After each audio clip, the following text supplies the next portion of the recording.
Գյուրջան Կասկադ, հասանելի բնակարաններ 65 ամիս մարման ժամկետով։ Մատվիենկոյի հետ ձեր հեռախոսազրույցից հետո չկա որևէ տեղեկատվություն պաշտոնական արարողակարգից բացի, թե ինչ է քննարկել։ Արդյոք հայ-ռուսական հարաբերություններում վերջին, այսպես կնճիռներից եք խոսել, վերջին խնդիրներից եք խոսել, այսինքն ԵԱՏՄ, այդ երկընտրանքը, որ մեզ առաջարկել են, այդ թեման կրկին ձեր հետ զրույցում խոսվել է, թե ոչ։ Արդյոք կրկին վերջնագիր է ներկայացել Հայաստանին։ Իմ գործընկերոջ ծննդյան կապակցությամբ եղել զանգը եւ ես պետք է ասեմ, որ ամենալավ եւ հարգալից հարաբերություններ ունեմ Դաշնային խորհրդի ղեկավարի հետ եւ մենք խոսում ենք բաց, մշտապես խոսում ենք ուղիղ, երկստեք հարգանքի տրամաբանության մեջ եւ հիմնական խոսակցությունը եղել է անձնական եւ ծննդյան կապակցությամբ զանգը այդ կապակցությամբ ա եղել։ Ենթադրում եմ, որ Ստամբուլում մի քանի օրից ես մեկնում եմ Ստամբուլ, ինքը նույնպես այնտեղ լինելու է։ Ենթադրում եմ, որ այնտեղ կշփվենք, ոչ թե պաշտոնական հանդիպման մասին է խոսքը, ենթադրում եմ այնտեղ կշփվենք, բայց IPU 152-րդ համաժողովը, որը տեղի է ունենալու Ստամբուլում եւ բազմաթիվ խորհրդարանների ղեկավարներ են այնտեղ լինելու, նախատեսված հանդիպում կա այս պայդրությամբ երկու գործընկերոջ հետ, մի խոսքով։ Ում հետ են հանդիպում Ադրբեջան եւ Վրաստանի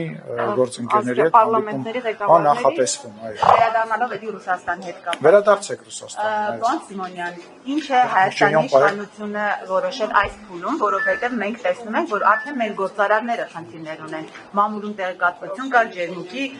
հետ կապված խնդիրները կարող է առաջանալ եւ թույլ չտալ արտահանումը Ռոսիանի կոնյակի գործարանի։ Բոլոր խնդիրները կքննարկվի, կլուծվի, մենք Ռուսաստանի հետ որևիցե հարցով չենք պատերազմելու, չենք կռվելու եւ բոլոր խնդիրները բարձրաձայնելու ենք եւ փորձելու ենք լուծելով առաջ գնանք։ Մենք որևիցե սպառնալիք չենք մեզանից ներկայացնում Ռուսաստանին, չենք պատրաստվում սպառնալիք դառնանք եւ նման մտադրություն չկա, ինչ որ հարցեր կան, այդ հարցերը բոլոր երկրների մեջ գոյություն ունեն եւ մի պահ բարձրանում են այդ հարցերը, շատանում են, քչանում են, մենք քաղաքական գործիչներս այդ հարցերը քննարկելու եւ լուծելու համար ենք։ Բոլորի հարցերին պատասխան, բոլորի հարցերը վերջացնեմ, էլի։ Ըմբռնումով է Ռուսաստանի պաշտոնյաները մոտենում Հայաստանի այսպիսի դիրքորոշման։ Օրինակ մենք կարող ենք այնքան մնալ ԵԱՏՄ-ում, ինչքան կարող ենք։ Այդ դրան ըմբռնումով են մոտենում։ Լսեք, երբ որ ըմբռնումով չմոտենանք, խոսենք դրա մասին, հիմա փաստացի արդեն ինչքան ժամանակ է մենք միևնույն ժամանակ փորձում ենք համատեղել։ Իսկ այն ժամանակ, երբ որ Սերժ Սարգսյանը 2-3 տարի բանակցեց ասոցիացիան համաձայնագիրը եւ մի գիշերվա մեջ sense թևից թափ տվեցին ու ինքը մտավ բանի մեջ, այդ ԵԱՏՄ-ի մեջ, համատեղեց, չէ, Մաքսայինի մեջ ներողություն խնդրում, շնորհակալություն։ Ով այն զանթացնում։ Մաքսային միության մեջ ինչ-որ համատեղեց, չէ, նաեւ ինչ-որ փաստաթղթեր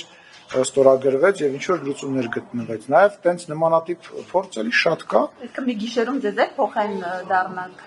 Դոնա ջան, երբ որ լավ հարց ես տալիս, երբ որ շատ հարց ես տալիս, նորմալ հարց ես տալի, պատասխանում եմ, բայց երբ որ սկսում ես արդեն ինչ-որ բառախաղով զբաղվել, ես օրինակ բերեցի Սերժ Սարգսյանի վրա, տարբերությունը զգացել ես Սերժ Սարգսյանի եւ Նիկոլ Փաշինյանի։ Թե չես զգաց։ Իսկ Ռոբերտ Քոչարյանի եւ Նիկոլ Փաշինյանի տարբերությունը զգացել ես։ Օրինակ, եթե Նիկոլ Փաշինյանը չլեր, ձեր մեծամասնությունը հիմա ինոագենտ կլինեին։ Օրինակ 2021 թվականին, եթե այլ ընտրություններ, ներողություն, եթե 2021 թվականին ընտրությունները այլ կերպ դասավորվեն, հիմա ձեր մեծ մասի ինոագենտ կլներ, դու բանտում կլներ կամ ինչ-որ արդ երկրի։ Փաշինյանից առաջ եղել եմ եւ